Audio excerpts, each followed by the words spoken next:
Hello, everyone. No one of consequence here. This is a new episode of my Dungeon Master Advice series, in which I address several questions submitted by one of my viewers. So this person wrote, love your viz and the vibe you get with your players. I wonder if you can make a video about your DM philosophy and prep style so that it would help others who want to run long-form campaigns like yours. I want to know things like, does your group prefer open or closed role-playing? How much player knowledge equals character knowledge about each other or secrets, or even how much backstory you allow since it's BX? Do you use voices, use first-person point of view, or narrate character actions in third person? And do you type out your adventure notes in Word or some other app to refer to or for read aloud portion? Or do you use a DM journal and write it out by hand with flowcharts, or just stick to the module? Usually people tweak modules, so I wonder what that looks like for you. What apps or assets do you use to create such awesome maps and roads and tokens? Do you map out the whole adventure for each moment of play, or just set pieces or certain encounters? And how much imaginative in-character role-playing do you engage in versus just exploring by the book with procedural rules, i.e. what percentage of game versus story do you include as you play? All right, well, there's a lot here, so I'm going to break it down into smaller pieces, and we'll address them one at a time. All right, so first, I love your videos and the vibe you get with your players. Well, thanks. I've mentioned this in other videos, but it did take some time to end up with the group I have. I did not know any of my players before this campaign. They were all recruited randomly off Roll20 when I advertised the start of the campaign. But it's true that I had to sort through a lot of applicants before I finally settled with the group that I have now. A lot of people just simply did not work out for various reasons. But now that I've gotten that out of the way, I'll speak a little about the players I do have. Most are older, like myself, with adult children who are out of the house. I personally am now 61, and the player for Gorbadoc is about the same age. The youngest among us, the player for Varus, is in his 30s and still has school-age children. But all of them, everyone has full-time careers, except for me. I'm a retired Army with over 30 years of service. So as you can see, everyone is a mature adult with work and family responsibilities. So moving on, I want to know things like, does your group prefer open or closed role-playing? So you're asking about metagaming. In other words, the players acting on knowledge that their characters would not otherwise have. Well, I'm lucky, and that my players really do not attempt to do that. They will rarely acknowledge when circumstances are such that their characters would not know what is going on, even if they themselves do. And although I'm using adventure modules that have been in print for well over 40 years, I do not worry about anyone reading ahead. The player for Gorbadoc admits that he did in fact play through some of these adventure modules decades ago, but it's been so long now that he doesn't really remember anything about them. And the player for Varus is especially adamant about not doing that. He's expressed many times that he wants to experience these adventure modules just as it was back in the late 1970s and in the 1980s when they were first published. How much player knowledge equals character knowledge? Okay, I already read that. The secrets. How much secrets from each other, or how much backstory do you allow since it's BX? The players don't really have any secrets from one another. They're all pretty open. We do not have any cliched, dark and brooding characters with a mysterious past.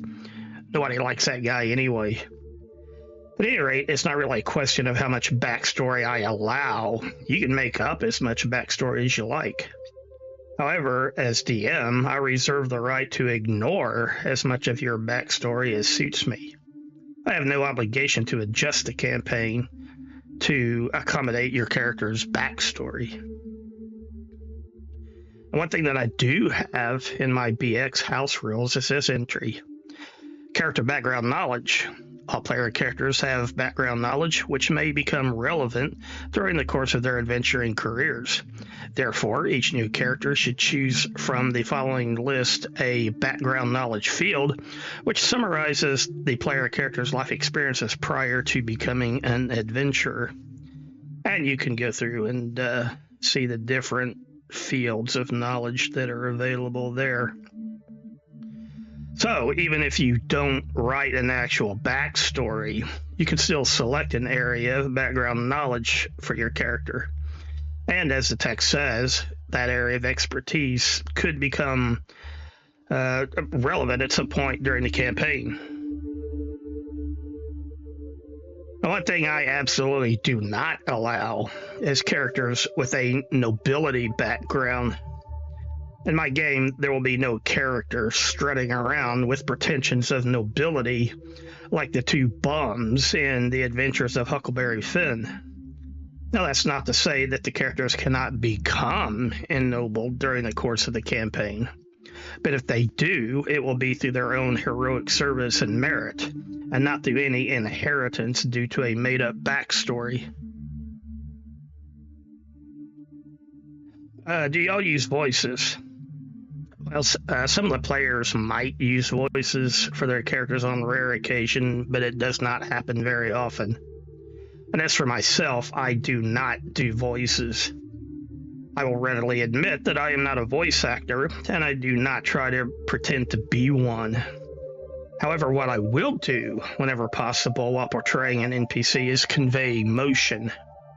I think that's far more important than trying to do voices.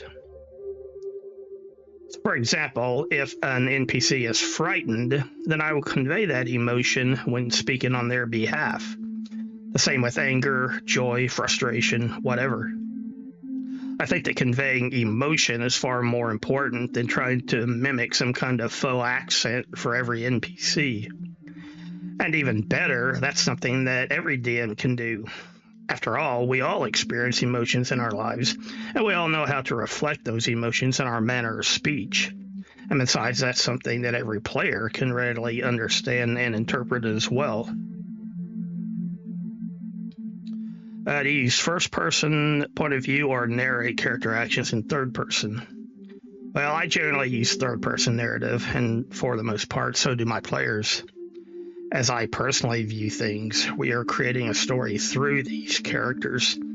However, the characters are not us. They are not self-inserts in the campaign. Which is why I call BS on this clip. The more diverse the game becomes, the more people of different genders and ethnic backgrounds and faiths see themselves in the game. Then they go make their own versions of the game, and more players start to see themselves represented in the game. In all my decades with the game, I never once met anyone who wanted to create a character that was a replica of themselves, who demanded to, quote, see themselves in the game. In my experience, the whole point of the game is to play a character who is someone you could never be in real life. And so because of that detachment, that separation between real life and in-game fantasy, I personally just feel more comfortable referring to everything in the third person. Do you type out adventure notes in Word or some other app to refer to for read aloud portion, or do you use a DM journal and write out by hand with flowcharts? I typically will not read text straight from the module. Instead, I will paraphrase or summarize the information. Then if the characters have specific follow-on questions, I will relate that information if it is reasonable for them to know it. I also do not typically type anything out in a separate document. What I will do is make notes in the margins of the Roll20 screen to remind me of important points. But I also usually keep a PDF of the current adventure open in a different tab for quick reference. But what is most important of all is to thoroughly familiarize yourself with the adventure ahead of time. Do you tweak do you stick with the module? Most people tweak modules, so I wonder what that looks like for you. I always tweak the published adventure modules to some extent or other, but it's always in a way to make it fit better with my personal campaign. Sometimes I change things ahead of time because there might be a certain aspect which I do not care for. A good example of that is when I ran the Temple of Elemental Evil and I swapped out Zuktmoy for the Demon Queen Loth. I spoke in detail about why I made that change in my Temple of Elemental Evil review video. At other times, I just make changes on the fly based on what has happened during the course of gameplay, but only if it is a change that I think will enhance the overall adventure. I never do it as punishment, for example. So like, say if the player somehow managed to bypass a trap that they never even knew was there, I will not move that trap to a new location in hopes of catching them in it a second time around. And that would just be a dick move. If they got lucky and avoided it, then they avoided it. What apps or assets do you use to create such awesome maps and roads and tokens? Well, I have a lot of Roll20 graphic assets in my library. Well over 150 art packs, which I've purchased over the years. Then there are hundreds more free art assets, which I've accumulated. In the description of every video I upload, you'll find a list of the most generous free art distributors that I know of, so you can go to their websites and download artwork for yourself. I've mentioned this elsewhere, but in the early days of the campaign, I built a lot of my battle maps from scratch using the individual art assets. I don't use a separate app for that. I just build the battle map directly into Roll20. But what I will sometimes do is build a battle map in Roll20 using art assets. Then I will screenshot the map. Then I upload that screenshot into Roll20 for use during actual gameplay. And the reason for that is because a single image will upload and display much quicker than a lot of individual graphics. However, that's not to say that I won't use pre-made map packs if they are available. For example, during the Giant Drove series of my campaign, I used these map packs. It saved me a huge amount of time not having to create all these maps from scratch. But even with pre-made battle maps, there's still a lot of work which must be done before it's ready for play in Roll20. First, the maps have to be imported into Roll20 and then resized to the correct scale. Sometimes that's easy, sometimes it takes some work to get it just right. Then I go through and add in any additional details I want to include, like extra furniture, detailed terrain features, or really just any little embellishments, which I think will improve the original map. Then I go through and draw in all the dynamic lighting light barriers, which will prevent the players from being able to see through the walls. After that, I usually do a test run through the map with a dummy NPC to make sure everything looks how I want it to appear to the players. And after that, I will populate the map with all the monsters and or NPCs, which are present as per the adventure module. It's also at this point that I add light sources, such as torches or lamps, that sort of thing. Next, I add in door graphics, wherever they are supposed to appear. These, of course, must be a separate graphic from the map itself, since they can be manipulated by the characters. And finally, once the doors are in place, I draw in small light lines for them, which can be dragged out of the way when the characters open the door. One final consideration is things like secret doors or hidden traps, which exist on the map. Typically, these are clearly marked on pre-made battle maps. So I have to import additional graphics to make them blend in with the rest of the map. That way the players won't immediately spot them if their characters approach that particular area of the map. Do you map out the whole adventure for each moment of play, or just set pieces or certain encounters? Well, that really just depends on the adventure module I'm currently running. For example, the Against the Giants adventures were easy. All the action takes place within the various giant layers, and those are completely mapped out. So that's all you need to run the entire adventure. Now, the Descent adventure modules were a little more complicated. Yes, there are several set encounter maps within them. However, there's also miles and miles of tunnels through which the characters must travel, and in which random encounters can occur. So for those situations, I had a few pre-created generic tunnel battle maps, which the characters could be quickly dropped onto for playing out any encounters which might come up. But the most challenging adventure to prep for was this one, the Vault of the Drow.